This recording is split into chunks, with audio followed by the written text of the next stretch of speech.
आज के इस लेक्चर में हम लोग देखेंगे जो सीटेट 23 दिसंबर मैथ के अंदर क्वेश्चन पेपर आए हुए थे, उनके हम 13 क्वेश्चंस को देखेंगे जिनको हमें सॉल्व करना है। मैंने पेडागोजी वाले क्वेश्चंस को नहीं लिया है, इसके अंदर मैथ के 13 क्वेश्चन आए थे, उन्हें सॉल्व करेंगे 23 दिसंबर को। एंड ये फर्स्ट शिफ्ट का क्वेश्चन है, 100% एक्यूरेसी के साथ करेंगे। यदि किसी को भी मैथ के किसी भी शिफ्ट के पेपर का आंसर की चाहिए तो आप लोग मुझे इस व्हाट्सअप नंबर पे अपना जो क्वेश्चन पेपर है वो व्हाट्सअप कर दीजिए। तो चलते हैं अपने फर्स्ट क्वेश्चन की तरफ। तो यहाँ पे है, दो संख्याओं को गुना करने पर दाईं तरफ 4 शून्य मिलते हैं। यदि दोनों संख्याओं में से किसी एक संख्या के दाईं ओर 2 शून्य मिलते हैं तो दूसरी संख्या में कितने शून्य होंगे। इन्होंने कहा है जैसे यदि हम दो संख्याओं को a इंटू बी को मल्टीप्लाई करते हैं तो देन हमारे पास में जो संख्या मिलती है उसके पीछे 4 जीरो होते हैं और इनमें से एक संख्या के पीछे 2 जीरो हैं। तो मतलब 2 जीरो तो हमारे पास आ चुकी हैं, अब हमें 2 जीरो और चाहिए। 2 जीरो कैसे कैसे आ सकते हैं, हमारे पास इसके लिए 2 पॉसिबिलिटीज़ है। या तो जो सेकंड वाला नंबर है उसके पीछे 2 जीरो आ जाएं, एक ये पॉसिबिलिटीज़ है कि 2 जीरोज़ हों, और एक ये पॉसिबिलिटीज़ है कि हमारे पास में जैसे ये 20 हो गया है और वो नंबर अगर हमारे पास में 50 आ जाए, ठीक है, इस टाइप का आ जाए। हमारे पास में 2 जीरो तो इसके साथ में थी और ये 5 आ जाए। अब इन 5 की और 2 की गुना करेंगे तो ये भी हमारे पास 10 आ जाएगा निकल के, और ये हमारे पास 4 जीरोज हो जाएंगी। यही तो चाहिए हमें। तो हमारे पास उस नंबर में 1 जीरो भी हो सकती है और उस नंबर में हमारे पास 2 जीरो भी हो सकती है, तो अधिकतम 2 हो सकती हैं। ऑप्शन हमारे पास जो सेकेंड है इसका वो करेक्ट है। नेक्स्ट क्वेश्चन को देखते हैं। नेक्स्ट है हमारे पास में इसमें, what is the total number of lines of symmetries and rotational symmetries of rectangular which cannot be a square। तो इसमें पूछा हुआ है यदि हमारे पास में जो एक फिगर है वो स्क्वायर ना हो के रेक्टेंगुलर है तो उसको जब हम रोटेट करेंगे तो वो कितने टाइप के अलग अलग फिगर बनाएगा, उस टाइप का हमें कैलकुलेट करना है। लेकिन इसके अंदर हमारे पास जैसे हमारे पास फर्स्ट इस टाइप से रखा हुआ है तो इसे हम रोटेट करते हैं तो हमारे पास ये ऐसे रोटेट हो जाएगा।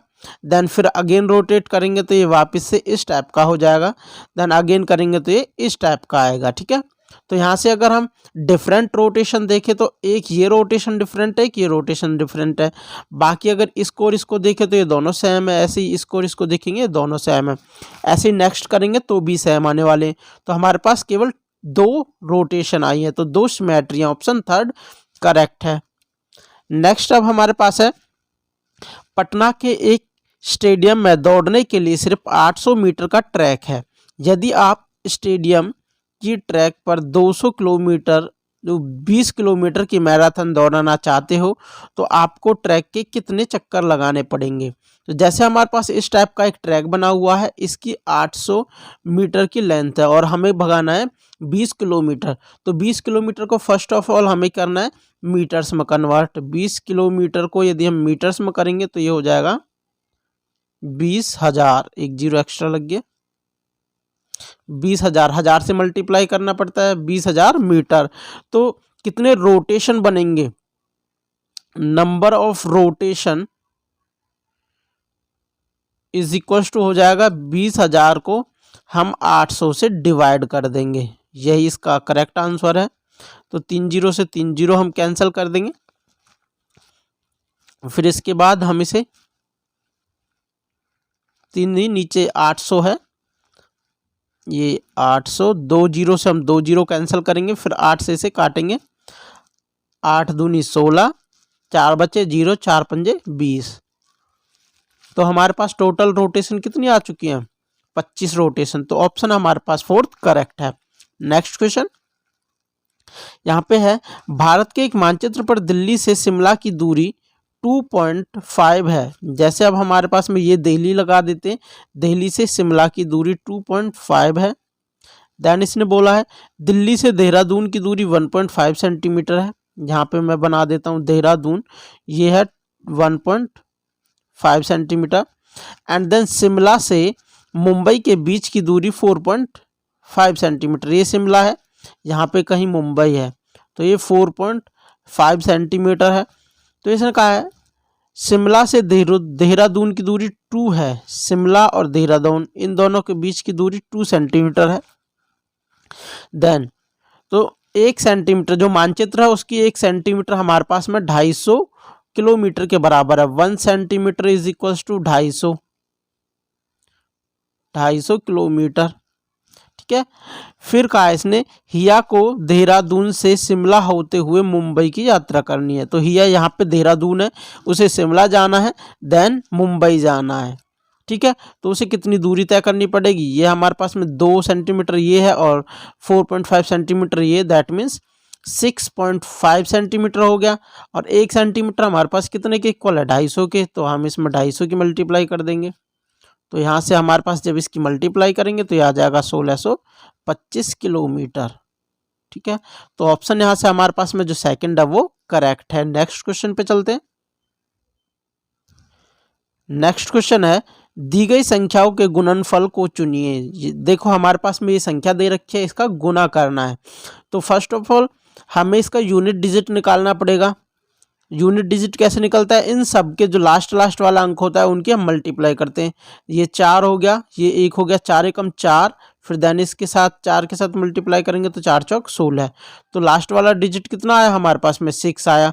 तो 0 लास्ट में नहीं आया है, तो हमारे पास में जितने इन तीनों नंबर्स में पॉइंट के बाद अक्षर पॉइंट वो है हमारे पास नंबर्स, उतने ही इस वाले में आने वाले हैं। तो यहाँ पे काउंट कर सकते हो 1 2 3 4 5।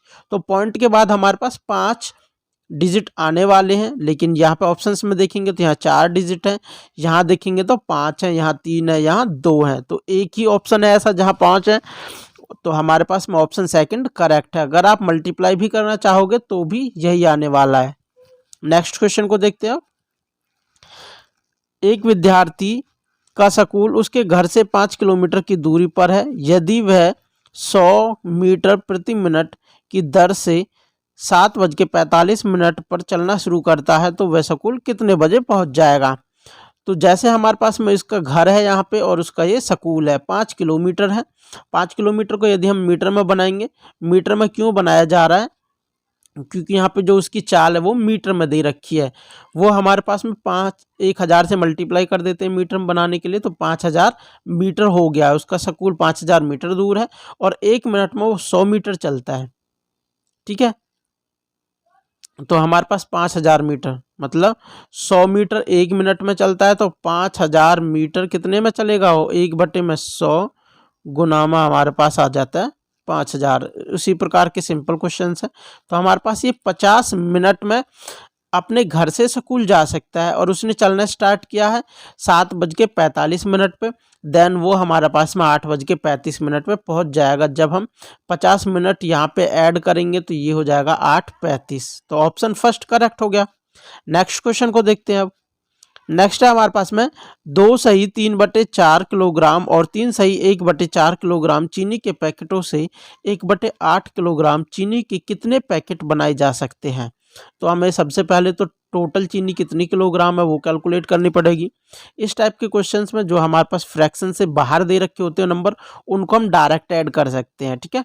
जैसे हमारे पास 2 सही 3/4 प्लस 3 सही 1/4 लिखा हुआ है, तो हम इसे लिख सकते हैं 2 + 3 प्लस 3/4 प्लस 1/4। जब हम इसको ऐड करेंगे तो ये 1 आने वाला, ये 5 + 1 ये 6 हो गया। अब हमें पैकेट्स बनाने 1/8 किलोग्राम के, तो टोटल 6 किलोग्राम है। तो 1/8 किलोग्राम के पैकेट्स बनाएंगे तो हमारे पास नंबर ऑफ पैकेट्स हो जाएंगे 6 इंटू ये 8 है, 8 = 48। तो हमारे पास 48 पैकेट्स हो जाएंगे। ऑप्शन हमारे पास थर्ड करेक्ट है। नेक्स्ट क्वेश्चन को देखते हैं। यदि आप लोगों को ये जो हमारा लेक्चर है पसंद आ रहा है तो चैनल को सब्सक्राइब कीजिए और बेल आइकन को ज़रूर दबाएं। ठीक है। और आप लोगों को किसी भी शिफ्ट के आंसर की चाहिए तो मुझे कमेंट करके ज़रूर बताएं और अपना जो क्वेश्चन पेपर है वो व्हाट्सएप पे सेंड कर दें। मीता केवल 2-2 रुपए के सिक्के इकट्ठा करना चाहती है। जो मीता है वो 2-2 रुपए के इकट्ठे करेगी सिक्का। ठीक है। उसकी माँ उसे अपनी पुरानी गुल्लक देती है और उस राशि को बदलकर 2 रुपए के सिक्के लाने को कहा। गुल्लक खोलने पर उसे 100 रुपये के 2 नोट मिलते हैं। अब हमें क्या करना है, जितने भी नोट मिलते हैं उनसे रुपये बनाने हैं एंड देन टोटल कितने रुपये बने वो हमें कैलकुलेट करने हैं।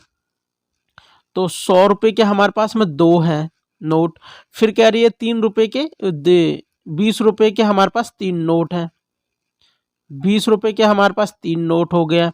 देन इसने कहा है 10 रुपये के 10 नोट हैं, फिर कहा है 5 रुपये के 50 सिक्के हैं, 1 रुपये के 77 सिक्के और 25 पैसे मतलब 0.50 पैसे के हमारे पास 98 हैं। तो हमारे पास 100 रुपये वाली कितने रुपये हो गए हैं, 200, ये हमारे पास 60 रुपये हो गए हैं, ये हमारे पास 100 रुपये हो गए हैं एंड ये हमारे पास 250 रुपये हो गए, ये 77 रुपये हो गए एंड ये हमारे पास हो गए 49 रुपीज़। ठीक है, ठीक है। तो अब हम इनको ऐड कर लेंगे कि टोटल कितने रुपए हो जाते हैं। ये हमारे पास हो गए हैं 6 हासिल का 1 लगा, 5 7 12 और 5 17 और 6 23 का 3 का हासिल 2 2 और 2 हमारे पास 4 5 6 7। तो हमारे पास ये हो गया टोटल रुपए जो है ये है 736 रुपये और हमें 2 रुपये के चाहिए, तो हमें इसे 2 से डिवाइड करना पड़ेगा। 736 टोटल रुपये, यदि हम इसे 2 से डिवाइड कर देंगे तो टोटल 2 रुपये के सिक्के आ जाएंगे। तो 2 तिया 6, 2 छिक्के 12, 1 2 अट्ठे 16।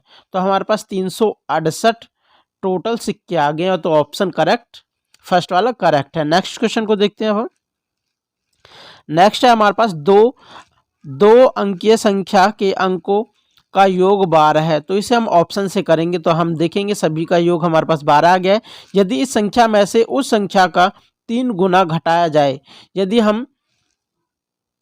यदि इस संख्या में से इस जोड़ का 3 गुना, इस जोड़ का मतलब जो 12 आया है इस जोड़ का हम 3 गुना इसमें से घटाने वाले हैं, तो वो दी गई संख्या के अंक पलट जाएंगे। यदि हम इस वाले में से 36 घटाने वाले हैं, ये 36 घटाएंगे, इसमें से 36 और इसमें से 36, इसमें से 36। तो यदि हम देखो 2 ऑप्शन तो डायरेक्ट एलिमिनेट हो जाएंगे, जैसे यहाँ पे 48 है। यदि हम इसके अंक पलटने वाले हैं तो ये हमारे पास 84 आने वाला है। इसके अंदर जो हमारे पास में ऑप्शन नंबर सेकंड है 84 आना चाहिए, लेकिन 48 में से यदि हम 36 घटाएंगे 84 नहीं आने वाला है, तो ऑप्शन सेकंड ऐसे ही गलत हो जाएगा। इसी प्रकार जो हमारे पास ऑप्शन नंबर 4 है, जब हम इसमें से 36 घटाई देंगे तो ये 75 कैसे बन सकता है अंक पलटने के बाद में। अब हमारे पास बचा है option number first and third. तो ऑप्शन नंबर फर्स्ट को यदि हम इसमें से घटाते हैं, 15 में से 6 जाते हैं तो ये हमारे पास आ जाता है 9। तो यूनिट डिजिट हमारे पास यहाँ पे 9 आ गया है, लेकिन जो 75 है हमारे पास, इसको अंक पलटेंगे तो ये हमारे पास 57 आने वाला है, 57 आने वाला है। तो हमारे पास ये भी ऑप्शन गलत हो जाएगा।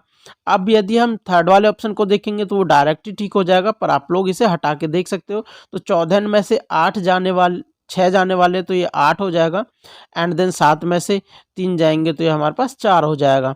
तो 84 के अंक पलटेंगे तो ये 48 आ जाएगा। तो ऑप्शन थर्ड हमारा करेक्ट हो गया। ठीक है, चलते हैं अपने नेक्स्ट क्वेश्चन की तरफ।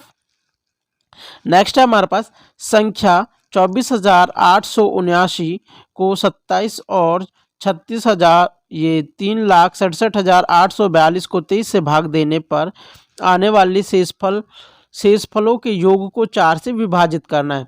जब हम इस जो फर्स्ट वाली संख्या है इसको 27 से डिवाइड करते हैं, आप लोग डिवाइड करके देख लेना, 12 शेषफल आने वाला होता है। एंड देन यदि इसको डिवाइड करते हैं 23 से तो हमारे पास में 3 शेषफल आने वाला है। तो टोटल शेषफल हमारे पास दोनों का 15 है। अब इसे हम 4 से डिवाइड करेंगे। 15 को जब हम 4 से डिवाइड करते हैं तो हमारे पास जो रिमाइंडर है वो 3 आ जाता है। 4 तिया ये 12 हो गया। देन यहाँ पे जो रिमाइंडर है वो 3 है। ऑप्शन 4 हमारे पास करेक्ट हो गया। तो चलते हैं नेक्स्ट क्वेश्चन की तरफ। नेक्स्ट है, निम्नलिखित में से कौन सी संख्या पूर्ण वर्ग संख्या नहीं है। पूर्ण वर्ग संख्या मतलब जिसको हम उसके स्क्वायर के रूप में ना तोड़ सके। जैसे हमारे पास ऑप्शन डायरेक्ट यही है वैसे तो, फर्स्ट वाला, इसको हम 15 के स्क्वायर के रूप में लिख सकते हैं, इसको हम 25 का स्क्वायर कर सकते हैं एंड इसको हम 13 का स्क्वायर कर सकते हैं। तो जो ऑप्शन फर्स्ट है वही करेक्ट है हमारे पास में, 222। ठीक है, नेक्स्ट क्वेश्चन। नेक्स्ट है करुणा ने 4 भूखंडों ए, बी, सी और डी का परीक्षण किया, जिनका क्षेत्रफल क्रमशः 20 मीटर गुना 30 मीटर, 23 मीटर गुना 27 मीटर, 24 मीटर गुना 26 मीटर एंड 25 गुना 25 मीटर है। तो उसे अधिकतम पेड़ लगाने के लिए कौन सी ज़मीन लेनी होगी? जब हम अधिकतम पेड़ लगाने हैं तो मतलब हमें ज़मीन भी ज़्यादा चाहिए। ज़मीन ज़्यादा कब होती है? जिस भी भूमि का जो क्षेत्रफल होता है वो ज़्यादा होता है, वही ज़मीन हमारे पास ज़्यादा हो जाती है। तो हम सभी ज़मीन का हम एरिया निकालने वाले हैं। तो भूमि हमारे पास में जो ए है उसका एरिया कितना हो जाएगा? 20 गुना में हमारे पास 30 है, तो इसको आपस में गुना करने वाले हैं तो ये हमारे पास आ जाएगा 600 मीटर स्क्वायर। फिर इसके बाद सेकंड भूमि हमारे पास है 23 गुना 27, तो 27 81 का 1 का 27 दूनी 54, 54 और 8 हमारे पास हो जाएगा ये 600, ये हो जाएगा 62, 621 मीटर स्क्वायर। फिर हमारे पास में जो डी भूमि है वो है हमारे पास 24 गुना में 26, 26 चौका 104 हो जाएगा, क्योंकि 26 दूनी 52 हो गया, तो 104 ये हो गया, हाथ से लगे 10, 26 दूनी 52, 52 और 10 62, तो ये हमारे पास हो गया 624 मीटर स्क्वायर। अब जो ऑप्शन हमारे पास में आगे पीछे हो गया है मेरे पास से, ये ए है, ये बी की भूमि है, ये सी की है एंड देन डी का लास्ट में है। ठीक है, आगे पीछे ऑप्शन। तो हमारे पास जो डी है उसका दे रखा है 25 गुना 25, तो ये हो जाएगा हमारे पास 25 गुना 25, तो 625 मीटर स्क्वायर होगा। तो इन तीनों में हमारे पास जो सबसे ज़्यादा एरिया है वो 625 ही है। ये किसका है? हमारे पास डी का। तो ऑप्शन हमारे पास में जो थर्ड है वो करेक्ट है। भूमि डी का जो क्षेत्रफल है ज़्यादा है, तो हमें ज़्यादा पेड़ लगाने के लिए मिल जाएंगे। नेक्स्ट क्वेश्चन है हमारे पास में -2 + 4 -6 + 8 -10 + 12 and so on is equals to, हमारे पास में 100 आ गया, प्लस एंड सो ऑन 100 पे है। तो इसको यदि हम लिख सकते हैं 2 + 4 देन -6 + 8 -10 + 12 एंड सो ऑन, ये हमारे पास आ गया है 100। तो अब इन नंबर्स को देखें तो ये पहले तो सारे नंबर्स इवन नंबर्स हैं, और इवन नंबर्स 100 तक यदि हम देखें तो वो हमारे पास टोटल 50 होते हैं। तो ये नंबर हमारे पास 50 हैं। फर्स्ट ऑफ ऑल तो ये बात ठीक है कि ये नंबर्स हमारे पास 50 हो गए हैं। फिर अब हम दो नंबर्स को यदि एक साथ कर लेते हैं, यहाँ पे हम इन दो नंबर्स को एक साथ कर लेते हैं, तो यहाँ से हमारे पास 2 निकल के आएगा, देन यहाँ से भी 2, यहाँ से भी 2। अब पहले हमारे पास में 50 थे, अब दो नंबर्स का एक नंबर बन गया, तो अब हमारे पास कितने नंबर्स बनेंगे? 25 नंबर, और सभी का योग हमारे पास 2 आने वाला है। ठीक है, ये हमारे पास हो गया 25 टाइम्स। अब 25 टाइम यदि हम इनको ऐड करेंगे तो हम इन्हें 25 में 2 की गुना भी करके लिख सकते हैं, वही आने वाला है। तो हमारे पास जो इसका आंसर है वो 50 आ गया, ऑप्शन डी करेक्ट है। तो आज के लेक्चर में मैंने ये 13 क्वेश्चंस को बताया, ये 100% करेक्ट एक्यूरेसी के साथ है। यदि आप लोगों को भी किसी भी शिफ्ट के मैथ वाले क्वेश्चन पेपर कराने हैं तो अपना जो क्वेश्चन पेपर है मुझे व्हाट्सएप नंबर जो मैंने स्टार्ट में दिया था और यहाँ पे भी लिख देता हूँ 70 27 28 21 69, ठीक है, इस पे मुझे व्हाट्सएप कर दें ताकि मैं उनके आंसर की बना सकूँ। Thank you, take care, bye bye.